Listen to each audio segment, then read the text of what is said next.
In this quick tutorial, we are going to show you that how to change your TikTok region or location. It's super easy and we will make sure you get it right. Just make sure you are logged in and using the latest version. Make sure to watch the complete video and follow each step carefully to avoid forgetting anything and making mistakes. You have to open the TikTok app, click on the profile. Click on the three lines which appear at right top corner. Click on settings and privacy.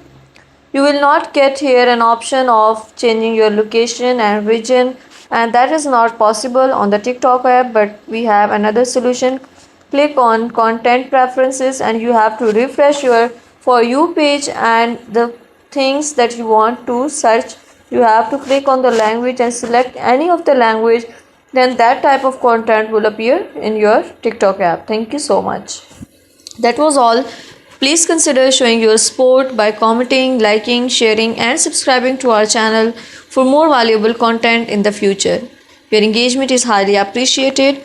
I wish you very good luck. Thanks.